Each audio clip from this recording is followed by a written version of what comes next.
فلسطین کے اندر جو صورتحال بنی ہوئی ہے، اس کو دیکھتے ہوئے بعض لوگ تو بالکل ہی نا عجیب ہی ان کی ایک تاثرات ہیں اور عجیب ہی باتیں ہیں کہ جی یہ تو بالکل بے وقوفانہ سی بات ہے، آپ نے جا کر ایک بندے کو چھیڑ دیا ہے، نہ آپ اس کا کچھ کر سکتے ہیں، نہ کچھ بات ہے، جو ہے آپ جو ہے بے وقوفانہ ایک کاروائی کر بیٹھے ہیں اور اب اتنی دنیا مر رہی ہے اور فلاں ہے۔ پہلے وہ دنیا بڑی آزادی کے ساتھ گھوم رہی تھی، پہلے ان کے حالات بڑے اچھے تھے، روز بروز تھوڑے تھوڑے کر کے مار رہے تھے، اب ذرا زیادہ انہیں پکار رہے ہیں، لیکن ان کو بھی تو کچھ تکلیف پہنچی ہے نا۔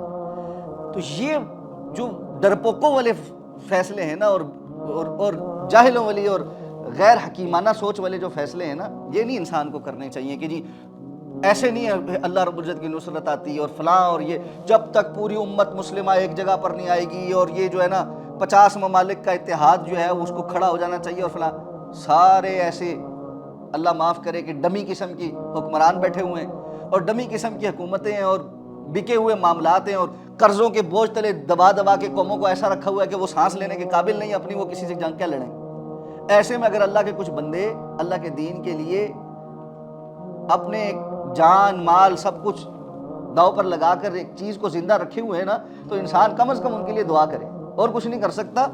اپنی بزدلی اپنی جگہ ہے، ہم تو کچھ نہیں کر رہے اپنی بزدلی میں، لیکن جو کر رہے ہیں ان کو اپنے جیسا بزدل بنانے کی کوشش تو نہ کریں۔ وہ تو اللہ کی طرف سے ایک فیصلے پر ہیں اور اس کو امپلیمنٹ کر رہے ہیں۔ تو ہر دور میں ایسا ہوتا ہے، اللہ رب العزت فرماتے ہیں اگر ایسا نہ ہو نا تو زمین فساد کا شکار ہو جائے، پھر تو بڑا آسان ہے ان کے لیے، آج ایک کل دوسرا پرسوں تیسرا، ایک ایک کر کے ہم نے دیکھا ہے یہ پچھلے 20 سال کے اندر مضبوط ترین مسلمان حکومتیں برباد ہو کے رہ گئی۔ کیا ہم نے عراق کا حال نہیں دیکھا؟ کیا ہم نے شام کی صورتحال نہیں دیکھی؟ کیا ہم نے یمن کی صورتحال نہیں دیکھی؟ اور آہستہ آہستہ ہم عرب دنیا کے ایک ایک ملک کی صورتحال نہیں دیکھ رہے کہ یا تو وہ بالکل ان کے رنگ میں رنگنے کو تیار ہو گئے ہیں اور اپنا آپ سب کچھ چھوڑ کر پیچھے بیٹھنے کو تیار ہیں، اور یا پھر یہ کہ جو تھوڑا سا ان کو آنکھیں دکھانے والا تھا اس کو انہوں نے ملیا میٹ کر کے رکھ دیا، اور باقی انتظار کریں جی ابھی ہمارے ہاں تو کچھ نہیں ہوا نا، اس لیے ابھی تک تو ہمارے پاس آگ نہیں پہنچی اس لیے ہم محفوظ ہیں۔ تو اگر یہ آگ اس طرح جلتی رہی تو یہ تو سب کے گھروں کو جلائے گی۔ اس لیے بعض مواقع ایسے ہوتے ہیں جب اللہ کی طرف سے کچھ لوگ اس پر کوئی کام کر بیٹھے نا تو اللہ رب العزت کی نصرت اور مدد آتی ہے۔ باقی امت کا کام یہ ہے کہ وہ ان کا معاون بنے۔ اصل کام تو یہ تھا کہ سارے اٹھتے، وہ جو اسرائیل جس کا جو ہے نا جس کی ناجائز اولاد ہے امریکہ، وہ تو باپ فوراً پہنچ گیا وہاں پہ، اس نے تو جنگی بیڑا بھی بھیج دیا، اس نے اپنا وزیر بھی بھیج دیا، سارا کچھ کر دیا، انہوں نے تو عملی اقدامات کیے، وہ تو باتوں تک محدود نہیں ہیں، ہم سارے باتوں تک محدود ہیں۔ اب یہ ایک اجلاس بلا رہے ہیں، ابھی کل پرسوں دوسرا اجلاس بلائیں گے، پھر جو ہے نا وہ اس کی مذمت کریں گے اور مذمت کے بعد کہیں گے جی چلو چلو ہم آپ کی مذاکرات کروا دیتے ہیں اور بیٹھ کے جو ہے نا یہ قیدیوں کے تبادلے شبادلے کر لو اور سب کچھ کر لو۔ 1,80,00,000 1 کروڑ بندہ ہے پورے اسرائیل کے اندر، یہ لاہور کی آبادی سے، یعنی لاہور کی آبادی 2/3 ہے، اس سے 3-4 کروڑ بندہ لاہور میں رہتا ہے، اتنی سی آبادی ہے ان کی، اور دنیا کے اندر کتنے مسلمان ممالک ہیں اور ان کے پاس کتنا پیسہ ہے اور کیسی کیسی فوجی ہیں اور ٹیکنالوجی ہمارے پاس کتنی ہے، یعنی فوجی۔ یہ 2-4 اگر کوئی اخلاص والے بندے آپس میں اکٹھے ہوتے تو 4 دن کا کام ہے سارا ان کو ملیا میٹ کرنا، لیکن مسئلہ کا اللہ کے رسول صلی اللہ علیہ وسلم نے فرمایا تھا وقت آئے گا کفر تمہارے اوپر ایسے ٹوٹے گا جیسے بھوکے دسترخوان پر ٹوٹتے۔ صحابہ نے کہا ہم تھوڑے سے ہوں گے، آپ نے فرمایا نہیں تم تو بہت زیادہ ہوگے اس وقت، لیکن تمہاری حیثیت سمندر کی جھاگ سے بڑھ کر کچھ نہیں ہوگی، بلبلے کی حیثیت ہوگی، دکھتا بہت زیادہ اندر کچھ بھی نہیں۔ اور فرمایا تمہارے اندر وہن کی بیماری آ جائے گی، اور وہن کی بیماری کیا ہے؟ حب الدنیا و کراہیت الموت، دنیا کی محبت اور موت سے کراہت، مرنا کوئی چاہتا ہی نہیں۔ گھر پہ بیٹھ کے آج ایکسپیرینس کر کے دیکھیں، ہر کوئی اپنے گھر جائے اور آج جا کر اگر کسی کی شادی ہوئی ہے، بیوی کے سامنے بیٹھے، بچوں کے سامنے بیٹھے، کوئی ماں باپ کے سامنے بیٹھے، سب تذکرہ کرو جی میں مر گیا تو کیا ہوگا، میں موت کی تیاری کر رہا ہوں، اللہ نے مجھے اگر مار دیا تو میرے آئندہ، ایک دم دیکھنا کیا ریئیکشن آتا ہے گھر سے۔ انہوں نے نہیں اس موضوع پہ بات نہیں کرو، منہ پہ ہاتھ رکھنا شروع ہو جائیں گے، نہیں یہ بات نہیں کرتے، جیسے ملک الموت نے ہمارے منہ سے موت کا تذکرہ سن کے ہی آنا، اتنی تو ہماری موت کی تیاری ہے۔ تو باقی ہم نے کیا کرنا ہے زندگی؟ اتنے زیادہ ڈوبے ہوئے اس سسٹم کے اندر اور اتنے زیادہ اس کے کولو کے بیل بنے ہوئے کہ بالکل ہی مرنا کسی کو یاد نہیں، بالکل ہی اس بات کی کوئی تیاری نہیں ہے کہ اللہ رب العزت کے دین کے لیے بھی ہم کچھ کر سکتے ہیں۔ تو اس لیے یہ جو فیصلے ہیں نا اللہ رب العزت کے ہاں سے ہوتے ہی ہوتے ہیں کہ زمین میں فساد برپا کرنے والوں کے مقابل اللہ مٹھی بھر کچھ لوگوں کو اٹھاتا ہے اور وہ کایا پلٹ کے رکھ دیتے ہیں۔ رسول اللہ صلی اللہ علیہ وسلم کی پوری سیرت ہمارے سامنے، فتح مکہ تک بھی مسلمانوں کی تعداد کوئی بہت بڑی نہیں تھی، اور بعد میں رسول اللہ صلی اللہ علیہ وسلم کی اس دنیا سے جانے کے بعد بھی کیسر و کسریٰ کے سامنے جب مسلمان جا کے کھڑے ہوئے تو کوئی تعداد ان کی زیادہ تو نہیں تھی۔ 2 لاکھ کی فوج کے سامنے 20 ہزار بندہ کیا حیثیت رکھتا، اور جس کے پاس ہو بھی کچھ نہ، اور جو اپنے علاقے سے بڑا دور آیا ہو، کئی ہزار کلومیٹر دور آ کر وہ جو ہے جنگ کرنے کے لیے دوسروں کے گھر کے باہر کھڑا ہو جائے، ایسا تاریخ دیکھتی ہے کبھی؟ لیکن اللہ رب العزت کی طرف سے نصرتیں آتی ہیں جب اہل ایمان کی کسوٹی پہ پورا اترتے ہیں۔ وَأَنْتُمُ الْأَعْلَوْنَ إِن كُنتُم مُؤْمِنِينَ، اللہ کا یہ وعدہ ہے تم یقیناً غالب رہو گے، لیکن شرط یہ اگر تم مومن ہوئے تو ایمان والے تھوڑے ہی ہوتے ہیں ہمیشہ، اور ان کی اللہ رب العزت پھر نصرت اور مدد فرماتے ہیں۔ ہاں بسا اوقات ایسا ہو سکتا ہے کہ فوری طور پہ نہ ہو، بسا اوقات ایسا ہو سکتا ہے کہ اس کا نتیجہ تھوڑا لیٹ نکلے، بسا اوقات ایسا ہو سکتا ہے کہ کسی وقتی کاروائی کے نتیجے میں حالات زیادہ خراب بھی ہو جائیں۔ صحابہ کرام کے ساتھ بھی ایسا ہوا ہے بہت مرتبہ۔ خالد بن ولید رضی اللہ تعالیٰ عنہ کتنی مرتبہ لشکر کو جو ہے وہ رومیوں کے قبضے سے نکال کر لے کر آتے تھے، پیچھے ہو جاتے تھے، تھوڑا پسپا ہو جاتے تھے، لیکن یہ تو نہیں تھا کہ گھر بیٹھ کہ بالکل ہی باتیں کرنا شروع ہو جائے۔ تو حکمتیں ہوتی ہیں، بتدریج بھی کام ہوتے ہیں۔ کبھی کسی وقت کسی حملے کا نتیجہ فوری نصرت اور فتح نہیں ہوتی، لیکن آہستہ آہستہ چل کر نصرت اور فتح آ جاتی۔ صلح حدیبیہ کی شرائط بھی بسا اوقات ماننی پڑ جاتی، لیکن اس کے تناظر میں جو کچھ نظر آ رہا ہوتا ہے وہ بڑا اہم ہوتا ہے کہ ہم کیا حاصل کر رہے ہیں، اور اس پر ہم محنت کریں گے تو ہمیں کیا حاصل ہو جائے گا۔ تو اس لیے جو ہے نا، یہ جو ہم نتیجے پر بڑی جلدی چھلانگ مارتے ہیں، ہم چاہتے ہیں کہ جی آج ہی کوئی رزلٹ نکلا ایک دم سے، ایسا نہیں ہوتا۔ ایک چیز ذہن میں رکھیں، تاریخ جو ہے نا اس کا ورقہ بڑی تیزی کے ساتھ پلٹ جاتا ہے۔ تاریخ کا جو ورق جب پلٹتا ہے تو ہم آج اگر تاریخ پڑھنا شروع کرتے ہیں تو 400 500 1000 سال کی تاریخ 2-3 صفحوں میں ایسے پڑھ کے صفحہ پلٹ نہیں دیتے۔ مغل آئے، انہوں نے یہ کیا، یہ اتنے لوگ تھے، مغل بادشاہ اتنے تھے، فلاں تھا، یہ اس دور میں شروع ہوئے، اس دور میں ختم ہوئے، ایسے شروع ہوئے تھے، ایسے ختم ہوئے تھے، یہ کچھ انہوں نے بنایا۔ 4 سے 5 صفحے میں خلاصہ ہو سکتا ہے اس بات کا، 1000 سال کی تاریخ۔ اب بندہ دیکھے کہ جی 1000 سال ایسے گزرے، ہماری تو زندگی تھوڑی سی ہے۔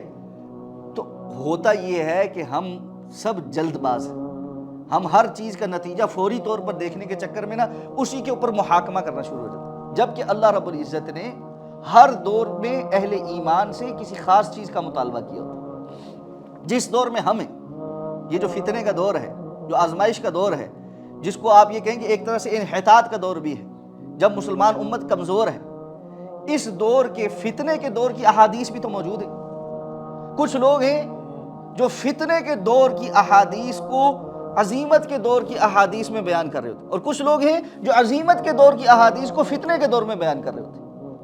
اور یہ بالکل ایک ایسا سلسلہ ہے جس کی وجہ سے عمل، یعنی اس موقع پر امت کے لیے عمل اور نجات کا کوئی رستہ پھر نظر نہیں آتا۔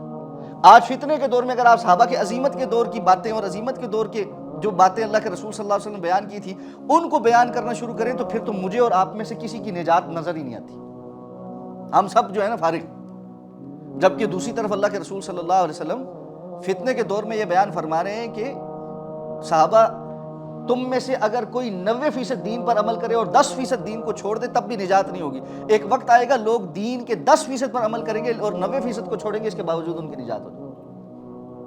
تو یہ وہ دور ہے جو فتنے کا دور ہے۔ اس دور میں اللہ کے رسول صلی اللہ علیہ وسلم نے ہمیں یہ کہا ہے کہ کم سے کم اپنے آپ کو فتنوں میں انوالو کریں، داخلی انتشارات کو ختم کرنے کی کوشش کریں۔ امت کی بری حالت اس لیے بنی ہوئی ہے کہ امت کا ہر بندہ 1.5 اینٹ کی مسجد بنا کے ایک نئے اختلاف اور ایک نئے افتراق کو جنم دیے ہوئے ہے۔ ہر کوئی ایک دوسرے کو سے لڑ رہا ہے، ہر کوئی ایک دوسرے کو برا بھلا کہہ رہا ہے۔ جو کفر کے مقابل کھڑا ہے اس کے ساتھ بھی ہمارے 4 قسم کے اختلاف ہیں، تو اس وجہ سے ہم کہتے ہیں یہ تو کر ہی سیکھ نہیں رہا۔ یعنی اس وقت میں نے بعض لوگوں کی ایسی تحریریں بھی پڑھی ہیں جن کو یہودیوں، صہیونیوں، زائنسٹ کے مقابلے میں کھڑے ہوئے حماس بھی اس لیے بری لگتی ہے کہ حماس ان کے منہج پہ نہیں۔ تھوڑا سا تو عقل سے کام لو یار، کہ مقابل کون ہے۔ آپ نے فی الحال تو یہ فیصلہ دیکھنا ہے نا کہ 2 میں سے کون سا بہتر ہے۔ کیا اللہ کے رسول صلی اللہ علیہ وسلم کی وہ حدیث ہمیں نہیں پتہ چلتی کہ اللہ کے رسول صلی اللہ علیہ وسلم کے سامنے جب 2 چیزیں آتی تھی تو آپ اس میں سے چھوٹی یا کم، جو یعنی 2 مشکل باتیں آتی تھی تو اس میں سے جو آسان ہوتی تھی آپ اس کو اختیار کر لیتے تھے۔ تو یہی معاملہ لوگوں میں بھی، یہی معاملہ ملکوں میں بھی. ایک طرف صہیونی ہیں جن کے متعلق اللہ فرماتے ہیں کہ وہ لعنتی ہیں، مغضوب ہیں، اللہ رب العزت کا ان پر غضب ہو چکا ہے. اللہ تعالیٰ فرماتے ہیں کہ ہم نے ان کے اوپر لعنت ثبت کر دی الی یوم القیامہ، قیامت کے دن تک، جن کی تاریخ بھری پڑی ہے کہ اللہ نے ان کو ذلیل اور رسوا کر کے چھوڑا. ابھی بھی ذلیل رسوائی ہیں، کیا حاصل ہے ان کو؟ ککھ بھی حاصل نہیں. پورا کوشش لگا کے ٹل لگا کر بھی اس وقت بھی ماری کھا رہے ہیں. کیا ہے ان کو سکون تو میسر نہیں نہ.